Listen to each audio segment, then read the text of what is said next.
December of 2014, I pressed sexual assault charges against Jian Ghomeshi. As you know, Mr. Ghomeshi initially denied all the charges that were brought against him. But today, as you just heard, Jian Ghomeshi admitted wrongdoing and apologized to me. It's unfortunate, but maybe not surprising, that he chose not to say much about what exactly he was apologizing for. I'm going to provide those details for you now. Every day over the course of a 3-year period, Mr. Ghomeshi made it clear to me that he could do what he wanted to me and my body. He made it clear that he could humiliate me repeatedly and walk away with impunity. There are at least 3 documented incidents of physical touching.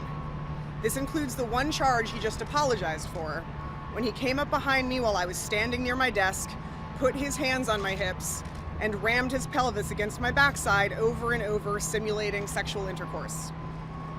Throughout the time that I worked with him, he framed his actions with near daily verbal assaults and emotional manipulations. These inferences felt like threats or declarations like I deserved to have happening to me what was happening to me. It became very difficult for me to trust what I was feeling. Up until recently, I didn't even internalize that what he was doing to my body was sexual assault.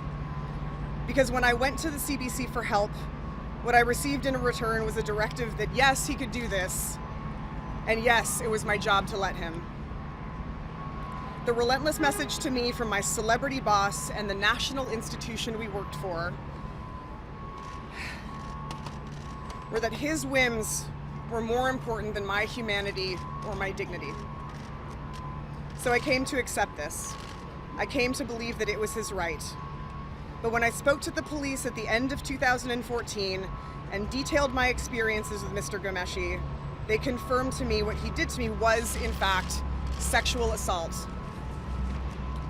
And that's what Jian Ghomeshi just apologized for, the crime of sexual assault. This is the story of a man who had immense power over me and my livelihood, admitting that he chronically abused his power and violated me in ways that violate the law. Mr. Ghomeshi's constant workplace abuse of me and my many colleagues and friends has since been corroborated by multiple sources, a CBC Fifth Estate documentary, and a third-party investigation. In a perfect world, people who commit sexual assault would be convicted for their crimes. Jian Ghomeshi is guilty of having done the things that I've outlined today. So when it was presented to me that the defense would be offering us an apology, I was prepared to forego the trial. It seemed like the clearest path to the truth. A trial would have maintained his lie, the lie that he was not guilty, and it would have further subjected me to the very same pattern of abuse that I am currently trying to stop. Jian Ghomeshi has apologized, but only to me. There are 20 other women who have come forward to the media and made serious allegations about his violent behavior. Women who have come forward to say that he punched and choked and smothered and silenced them. There is no way that I would have come forward if it weren't for their courage.